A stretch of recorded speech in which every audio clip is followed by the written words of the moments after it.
Hello everyone, welcome back to my channel. ఈరోజు నేను mutton గోంగూర చేస్తున్నాను. అందులోకి ఒక కట్ట గోంగూరని మంచిగా కట్ చేసి పెట్టుకున్నాను. అండ్ హాఫ్ కేజీ మటన్ తీసుకున్నాను, లేత మటను. ఇంకా ఉల్లిపాయ, పచ్చిమిర్చి, టమాటా అన్నీ ముందుగానే నేను కట్ చేసి పెట్టుకున్నాను. అల్లం వెల్లుల్లి పేస్ట్ కూడా ముందుగా రెడీ చేసుకున్నాను. చూడండి, అన్నీ రెడీ చేసి పెట్టుకుంటే ఈజీగా అయిపోతుంది.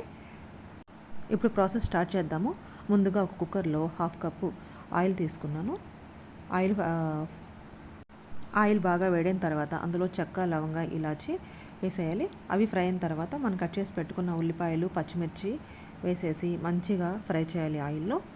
అవి 60 to 70% ఫ్రై అయితే సరిపోతాయి.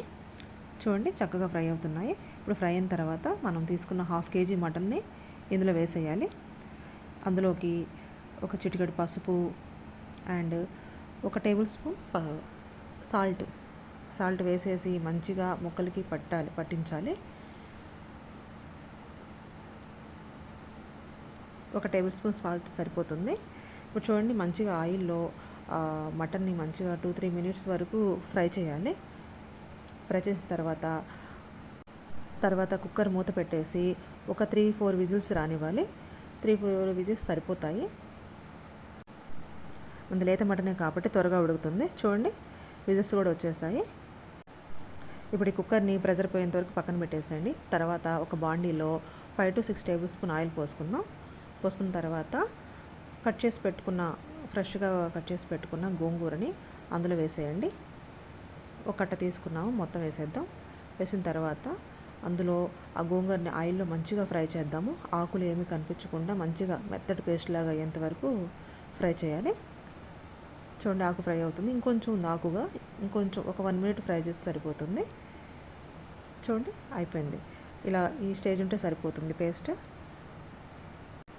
చూడండి, కుక్కర్ మూత తీసేసిన తర్వాత 60 to 70% వరకు మటన్ ఉడికిపోయింది. ఇప్పుడు మళ్ళీ స్టవ్ ఆన్ చేసుకొని ఇప్పుడు అందులో ఒక హై ఫ్లేమ్ పెట్టేసి ఒక 1 minute ఫ్రై చేద్దాం అందులో. చూడండి, చక్కగా ఉడికిపోయింది మటన్. ఇప్పుడు అందులో ఒక పెద్ద టేబుల్ స్పూను అల్లం వెల్లుల్లి పేస్ట్, 2 టేబుల్ స్పూన్ కారం వేసేసి మంచిగా అల్లం వెల్లుల్లి పేస్ట్ ఫ్రై అయ్యేంత వరకు కలిపేద్దాం, మంచిగా మటన్కి పట్టేలాగా. అందులో ఒక టమాటా వేయండి. చిన్న టమాటా సరిపోతుంది. అది మంచిగా మెత్తగా ఫ్రై అవ్వాలి. తర్వాత కొంచెం కొత్తిమీర వేసేసి టమాటా మెత్తబడేంత వరకు ఉంచేద్దాం. మూత పెట్టేసి ఒక 2 minutes సిమ్లో పెట్టేసి కుక్ చేద్దాము. చూడండి, చక్కగా గ్రేవీ రెడీ అయిపోయింది. ఈ స్టేజ్లో ఉంటే సరిపోతుంది. ఇప్పుడు మనం బాయిల్ చేసిన గోంగూర మొత్తాన్ని ఇందులో వేసేసి ఒకసారి మంచిగా కలపండి. చక్కగా మంచిగా గ్రేవీలాగా వస్తుంది. తర్వాత అందులో గరం మసాలా, మటన్ మసాలా, ధనియా పౌడర్ వేసేసి ఒకసారి కలపండి. తర్వాత అందులో సరిపడా హాట్ వాటర్ పోయాలి. ఎంత గ్రేవీ కావాలో అంత చూసుకొని వేసేయాలి. వాటర్ వేసిన తర్వాత కుక్కర్ మూత పెట్టేసి ఒకే ఒక విజిల్ రానిస్తే సరిపోతుంది. చూడండి, కుక్కర్ విజిల్ చూడండి, మూత తీసిన తర్వాత చూడండి, చక్కగా ఉడికిపోయింది. చాలా గ్రేవీగా చాలా బాగుంటుంది కర్రీ. ఫైనల్ కొత్తిమీర కలిపేసి ఒకసారి కలుపుకోండి. చాలా ఈజీ, సింపుల్గా రెడీ అవుతుంది. ప్లీజ్ నా ఛానల్ ఇంకా సబ్స్క్రైబ్ చేసుకోకపోతే ప్లీజ్ సబ్స్క్రైబ్ చేసుకోండి. టేస్టీ ఎంతో టేస్టీగా ఉండే మటన్ గోంగూర రెడీ అయిపోయింది. Thank you for watching.